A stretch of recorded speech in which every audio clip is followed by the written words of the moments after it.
Au nom du Père et du Fils et du Saint-Esprit. Amen. La paix de Jésus soit dans votre maison. Salut les amis. J'espère que vous allez bien, que vous êtes en super forme. Dans ce beau mois de juin, où on commence à avoir de bonnes températures, ceux qui craignent la chaleur vont pas être contents. Et on n'est jamais content en fait. Mais moi je suis content, merci Jésus. Merci Jésus, toi qui nous as aimés le premier, sois béni. Alléluia, je t'aime et t'espère, ô Jésus. Alors, justement, à propos de notre bien-aimé Jésus, la question du hasard. On va prendre un exemple très simple. Je prends un livre et je l'ouvre au hasard. Au hasard. Et ça, vous savez, ça se pratique pas mal dans les histoires de New Age. On ouvre au hasard et on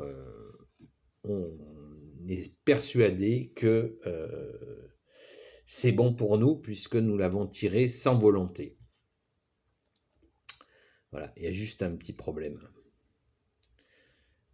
C'est que dans l'univers, vous le savez, il y a deux forces en présence, comme nous le dit le Saint Credo de Nicée. Je crois en un seul Dieu, le Père Tout-Puissant, créateur du ciel et de la terre, de l'univers visible et invisible. Ah! Donc il y a un univers visible et invisible. Donc dans l'invisible, c'est comme dans le visible, il y a deux forces en présence. La force de Dieu le Père, Dieu le Fils Jésus, Dieu le Saint-Esprit, et la force des ténèbres. Satan, le diable. Il n'y en a pas trois forces. Il y a deux forces en présence. Donc, quand on prend les choses au hasard, sans discernement, eh bien, on peut tout à fait se faire embarquer. Alors, si nous prenons la Bible, nous la prenons au hasard, et nous faisons une lecture. La Bible est la parole de Dieu.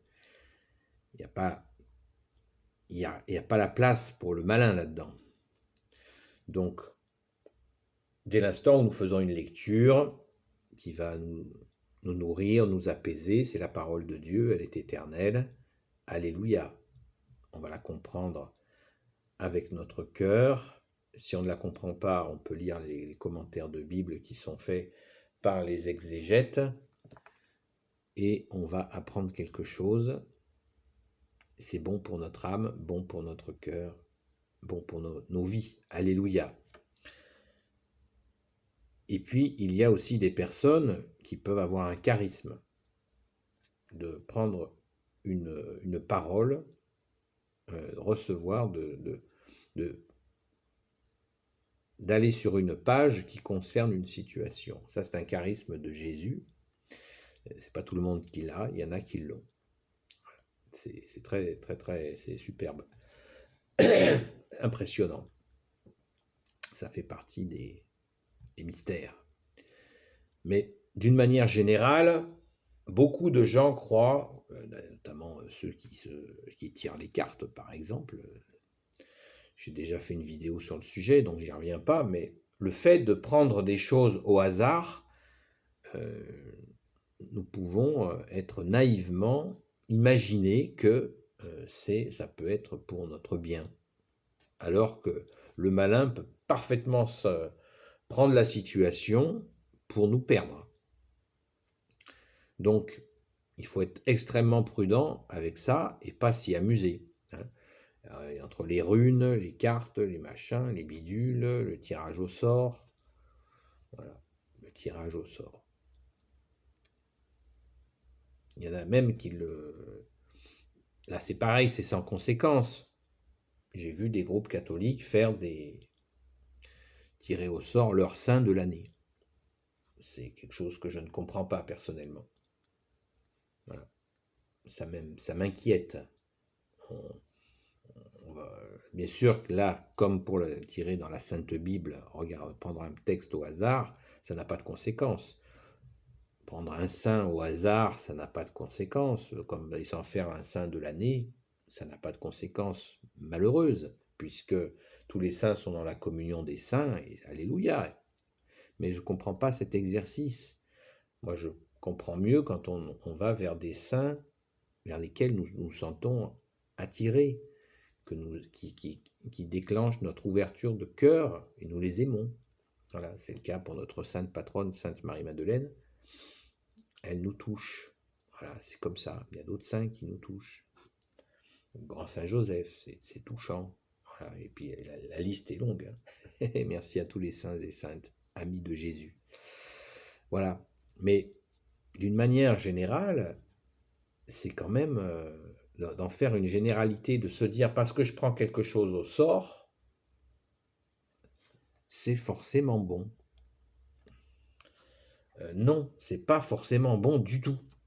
Du tout. Il faut vraiment s'enlever ça de la tête. Ça n'est pas une solution d'agir ainsi.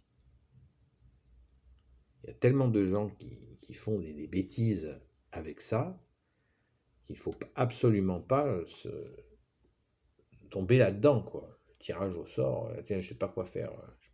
Je suis dans une situation, j'écris les deux situations sur un bout de papier, je les mélange, hop, je ferme les yeux et j'en prends une au hasard. Et non, non. On ne peut pas faire l'économie du discernement. Non, on ne peut pas en faire l'économie. Il faut réfléchir. Et si nous sommes coincés, eh bien, il faut supplier Jésus de nous montrer la réponse. Ah oui, mais ça, c'est un travail de prière, le discernement. Prions, prions, prions, prions, prions. Quand nous sommes dans une interrogation, prions. Pas question de faire du hasard. Alors des fois, quand on voit une heureuse, quelque chose d'heureux qui se passe, on dit, voilà, c'est le hasard, c'est Jésus qui est passé par là. Ça peut arriver, bien entendu. Mais des fois, le malin se cache. Dans une situation qu'on croit heureuse, eh ben non. C'est le malin qui s'est, encore une fois, habillé du bien pour nous planter la gueule. Donc, méfie, comme on dit chez nous, méfiance, ne jouons pas sur ces terrains-là. Soyons dans la recherche du discernement. C'est vrai que c'est un gros mot, discernement. Mais on n'y échappe pas. On n'y échappe pas. Il faut faire du discernement. Souvent, souvent, souvent. Voilà. Le hasard. Il y a même un beau proverbe qui dit « Le hasard est le véhicule qu'utilise Dieu quand il voyage sur terre incognito ». C'est magnifique. Mais on ne peut pas faire l'éloge du hasard. Bien sûr que Jésus peut agir pour notre bien d'une façon très discrète.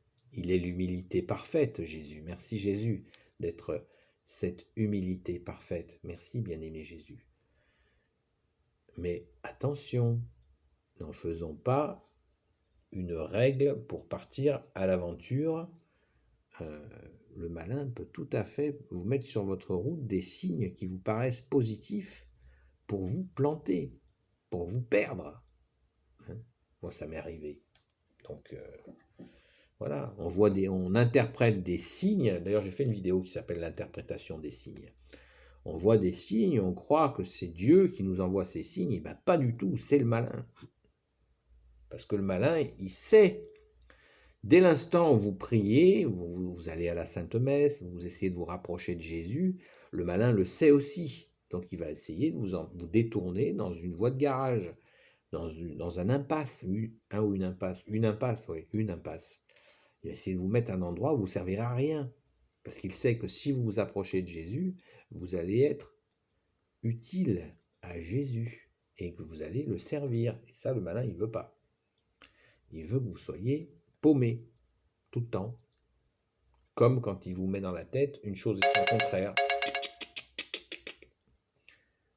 Il vous met une chose dans la tête et son contraire pour justement vous empêcher d'agir. Je le dis souvent, le mot est simple, il veut nous neutraliser. Voilà. par des réflexions, j'y vais pas, je le fais pas, je fais pas, je fais pas. Et là, on devient complètement, voilà, on pète les boulons. Là. Donc il faut tout déposer au pied de la croix, au pied de Jésus, et le supplier d'avoir la bonne réponse. Alors que des fois, tout peut bien marcher. On dit, souvent, il y a même des gens qui disent, si tout roule, c'est la providence, c'est magnifique, c'est impeccable. Attention. Voilà. Toujours prier, prier, prier et invoquer le nom de Jésus, de la très sainte Vierge Marie, de Saint Joseph, des saints chers à votre cœur. Le nom de Jésus, le nom le plus puissant, le nom le plus haut de tous les noms, c'est Jésus, l'Emmanuel. Alléluia. Voilà les amis. Donc, s'il vous plaît, soyez prudents. La prudence, c'est ce que nous a demandé Jésus. Hein. Soyez prudents comme le serpent et simple comme la colombe, nous a dit Jésus. Donc vous voyez, prudence, simplicité et surtout prière. Amen. Voilà, je vous souhaite à nouveau une belle journée dans la paix de Jésus. Amen. Béni soit le Père, le Fils et le Saint-Esprit. Amen. Ô Jésus, toi qui peux tout et qui portes tout, toi le Sauveur, toi l'Emmanuel, je te confie toutes celles et ceux qui regarderont cette vidéo, ainsi que leurs proches, selon ta sainte volonté, ô Jésus. Sainte Marie-Madeleine, Sainte Marie, Sainte Mère Marie, toi Notre-Dame, notre Mère à tous, Reine des cieux, toi l'Immaculée Conception, toi qui écrases le serpent, toi qui as la lune sous tes pas, Saint Joseph, toi le juste et le saint, toi le sage, toi la terreur des démons, toi le saint gardien de la Sainte Église catholique, Sainte Marie-Madeleine, notre chère Sainte Patronne, et vous tous les saints et saintes amis de Jésus, Saint Michel Archange qui est comme Dieu, Saint Gabriel Archange, Saint Raphaël Archange et tes anges guérisseurs, et vous tous les anges qui servent Jésus, je vous confie toutes celles et ceux qui regarderont cette vidéo, ainsi que leurs proches, selon la sainte volonté de Jésus. Amen. La paix de Jésus soit dans votre maison. À bientôt les amis. Et puis ceux qui ne sont pas mes amis aussi, hein. À bientôt.